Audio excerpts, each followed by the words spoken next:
남성과 남성, 여성과 여성, 이 동성끼리의 결혼이 현대사회의 새로운 결혼이라고 여러분의 자녀들이 배우고 있다면 어떨 것 같습니까?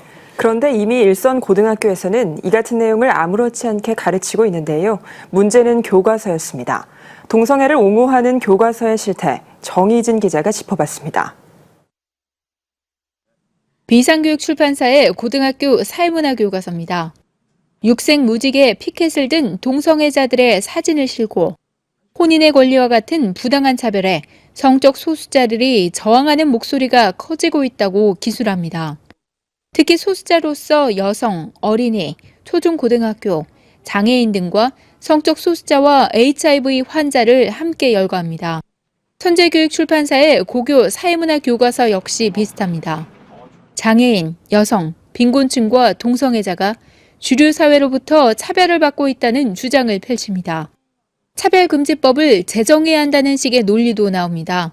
구체적이고 실질적인 차별 철폐 방안을 통해 사회적 소수자에 대한 부당한 법과 제도를 개선해야 한다.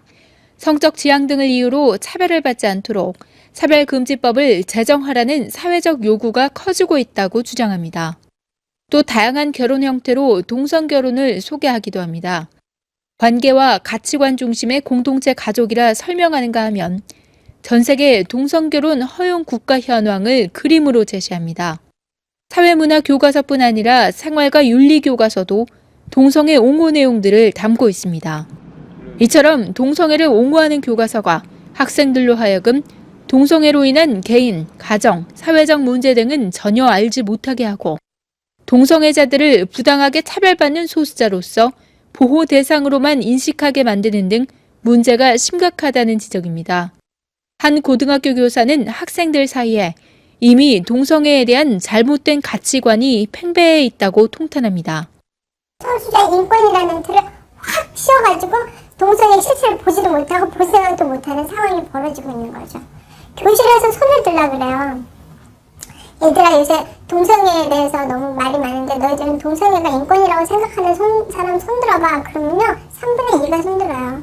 그러니까 전체적인 틀에서 인권이라는 큰 틀 안에서 이미 애들이 다 그쪽에 이렇게 애들을 이렇게 묶어놨어요. 그중에 동성애는 한 챕터에 불과해요. 수년 전 이와 관련한 기독교계 대책위원회가 구성돼 교과서 내 동성애, 동성혼 옹호 내용 개정을 촉구하기도 했지만 이렇다 할 개선은 없었습니다. 근본적으로 문제의 발단이 된 국가인권위원회법을 개정해야 한다는 주장도 제기되고 있습니다. 2003년엔 청소년 위해매체물을 삭제시키고 그 다음에 기본적으로 동성애와 관련된 질병본부에서의 에이즈 성관성을 보도를 금지시키고 인권보도준칙 만들고 교과서에 수없이 동성애 옹호 활동 도장이 들어가는 활동들이 전부 국가인권위원회라고 하는 정부기관의 이름으로 나라의 예산을 받는 공무원의 이름으로 법의 이름으로 행하기 시작하니까 동성애자는 보호받아야 하고 동성결혼은 새로운 결혼 형태라는 검증되지 않은 왜곡된 주장을 담은 교과서가 청소년들에게 동성애에 대한 오해와 환상으로 이어지지 않도록 개정이 시급해 보입니다. CTS 뉴스 정희 오직 복음, 오직 믿음, CTS